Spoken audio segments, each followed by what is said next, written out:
레위가 예수를 위하여 자기 집에서 큰 잔치를 하니 세리와 다른 사람이 많이 함께 앉아 있는지라. 바리새인과 그들의 서기관들이 그 제자들을 비방하여 이르되 너희가 어찌하여 세리와 죄인과 함께 먹고 마시느냐. 예수께서 대답하여 이르시되 건강한 자에게는 의사가 쓸데없고 병든 자에게라야 쓸데있나니 내가 이인을 불러온 것이 아니요 죄인을 불러 회개시키러 왔노라. 레위가 예수님을 위해 큰 잔치를 베풉니다. 누가는 많은 세리와 그 밖에 다른 사람들이 큰 무리를 이루었다고 기록합니다. 아마도 세리들은 레위의 동료였을 것입니다. 그러면 다른 사람들은 누구를 말하는 것일까요? 나중에 바리새인들이 세리와 죄인과 함께 먹고 마시느냐 따졌던 것을 보면 그들도 세리와 격이 맞을 만한 사람들, 즉 사회적으로 손가락질을 당하는 사람들이었을 것입니다. 식사 자리에 함께 앉는다는 것은 유대인들에게 특별한 의미를 가졌습니다. 그것은 서로를 받아들이고 하나가 된다는 의미였기 때문입니다. 그런데 예수님과 함께 앉은 사람들을 보십시오. 그들 중 식사에 초대받을 만한 자격을 갖춘 사람은 하나도 없었습니다. 적어도 바리새인의 관점으로 볼 때는 말입니다. 하지만 예수님의 생각은 달랐습니다. 그들이야말로 예수님과 함께 앉을 자격이 있었습니다. 왜냐하면 그들은 스스로 병들었다는 사실을 알고 있었기 때문입니다. 그들은 예수님이 필요했습니다. 예수님도 그들이 필요했습니다. 예수님은 바로 그런 사람들을 불러 회개시키러 오셨기 때문입니다. 오늘 우리는 누구와 함께 앉아 있습니까? 날마다 나를 돌아서게 하시고 고치시는 예수님입니까? 아니면 나를 더욱 병들게 만드는 세상입니까? 오늘 하루도 예수님과 함께 앉아 그분의 치유와 평안을 맛보는 삶이 되길 간절히 소망합니다.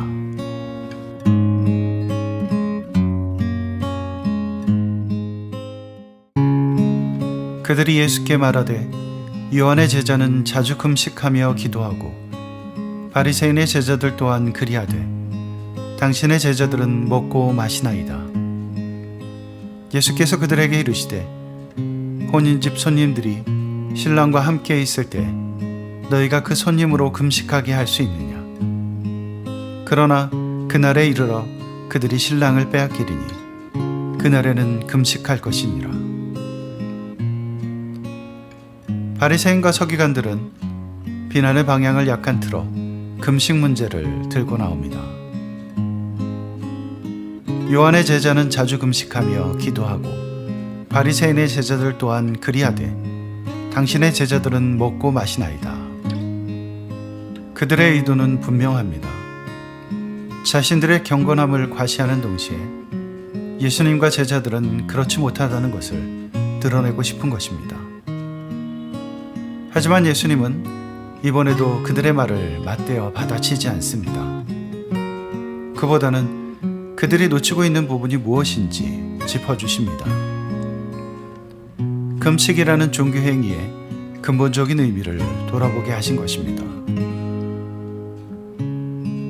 예수님의 제자들은 지금 신랑과 함께 혼인잔치를 누리고 있습니다. 신랑과 함께 있는데 슬퍼할 이유가 없습니다. 먹고 마시고 즐거워해야 합니다. 하지만 그들이 잠시 신랑을 빼앗기는 날이 올 것입니다.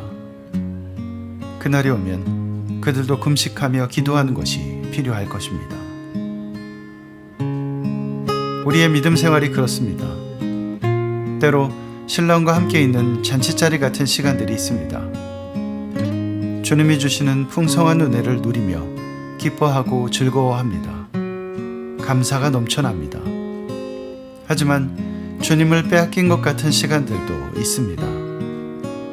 보통은 우리가 다른 것에 정신이 팔려 그렇게 되지만 이유를 알 수 없이 주님이 멀게만 느껴지는 순간들도 있습니다.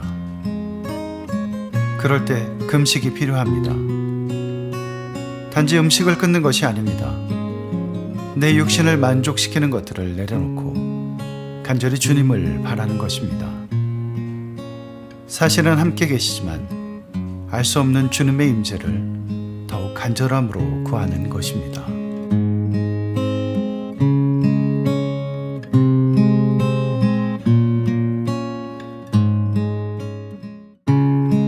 또 비유하여 이르시되 새 옷에서 한 조각을 찢어 낡은 옷에 붙이는 자가 없나니 만일 그렇게 하면 새 옷을 찢을 뿐이요 또 새 옷에서 찢은 조각이 낡은 것에 어울리지 아니하리라. 새 포도주를 낡은 가죽 부대에 넣는 자가 없나니 만일 그렇게 하면 새 포도주가 부대를 터뜨려 포도주가 쏟아지고 부대도 못 쓰게 되리라. 새 포도주는 새 부대에 넣어야 할 것이니라. 묵은 포도주를 마시고 새 것을 원하는 자가 없나니 이는 묵은 것이 좋다 함이니라. 예수님과 함께 새로운 시대가 시작되었습니다. 누구든지 예수를 그리스도로 믿으면 구원을 받고 새 삶을 얻습니다. 하나님의 자녀가 되는 권세를 얻게 되는 것입니다.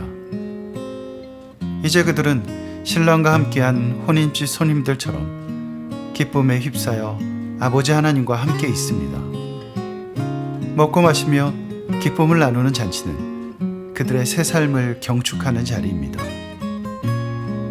하지만 이런 새 삶을 자꾸 옛 삶과 뒤섞으려는 시도들이 있습니다. 지난 습관들의 익숙함이 그리워지는 것입니다. 그러나 새 삶과 옛 삶은 결코 섞이지 않습니다.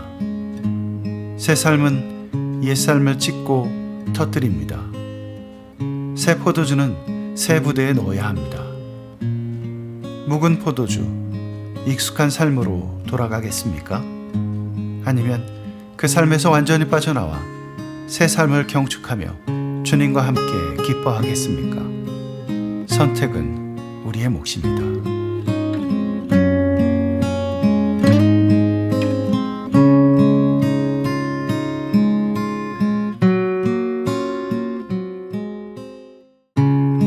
안식일에 예수께서 밀밭 사이로 지나가실새 제자들이 이삭을 잘라 손으로 비비어 먹으니 어떤 바리새인들이 말하되 어찌하여 안식일에 하지 못할 일을 하느냐.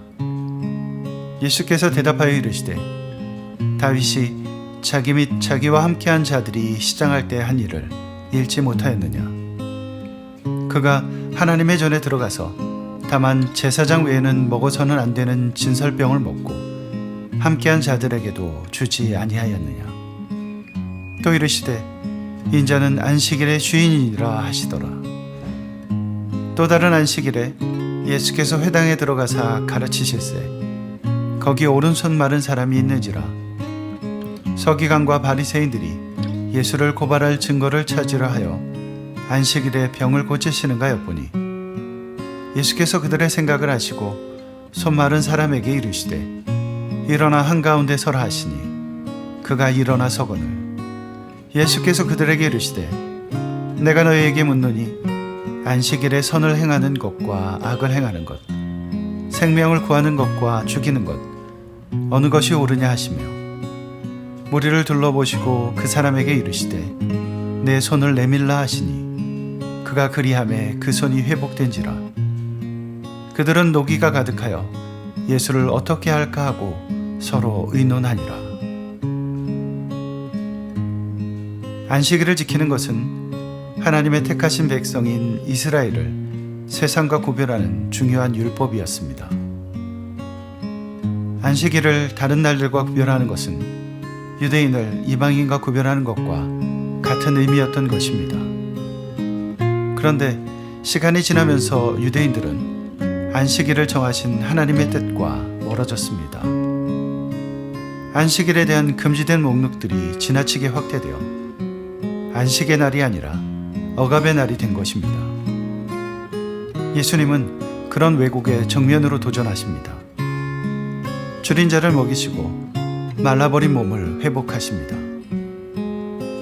안식일의 주인이 누구인지, 안식일이 누구를 위해 만들어진 것인지 보여주신 것입니다. 땅의 시간을 그치고 하늘의 시간 속으로 들어가 세상 만물의 주인이신 하나님의 뜻이 이루어지길 구하는 안식일의 진정한 의미를 깨우쳐 주려 하신 것입니다. 우리 하루 중 하나님의 시간은 얼마나 됩니까? 우리는 그 시간에 하나님의 뜻을 구하며 그 뜻을 우리 삶에 이루기 위해 어떤 노력을 하고 있습니까? 우리를 택하여 안식 주기를 원하시는 하나님의 뜻을 구별하는 오늘 하루가 되길 간절히 소망합니다.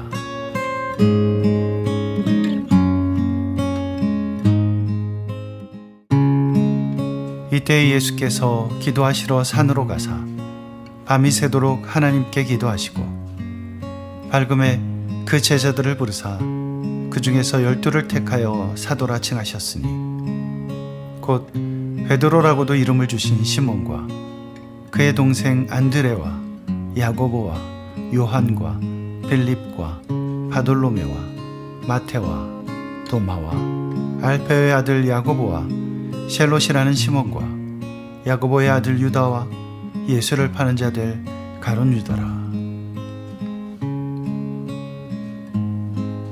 밤이 새도록 하나님께 기도하시고 예수님은 제자들을 부르십니다.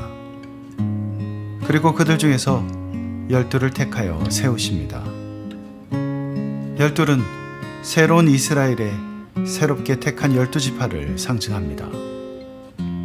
그들 위해 하나님의 교회가 세워지고 그들을 통해 하나님 나라가 세상으로 전파됩니다. 제자들의 이름은 이렇게 시작됩니다. 곧 베드로라고도 이름을 주신 시몬과. 새로운 이름을 주셨다는 것은 삶의 정체성이 바뀌었다는 의미입니다. 나를 따르라는 예수님의 부르심에 순종한 제자들은 이제 새 삶을 삽니다. 그런데 안타깝게도 모두 다 그런 것은 아닙니다. 끝내 돌아서지 못한 사람도 있었음을 우리는 압니다. 예수를 파는 자들 가룟 유다라. 같은 택하심을 받았습니다. 같은 부르심에 응답했습니다. 하지만 그들의 길은 너무나 달랐습니다. 주님은 우리에게도 그리스도인이라는 새 이름을 주셨습니다. 바뀐 이름처럼 새 삶을 살겠습니까? 아니면 세상을 바라는 옛 삶으로 돌아가겠습니까?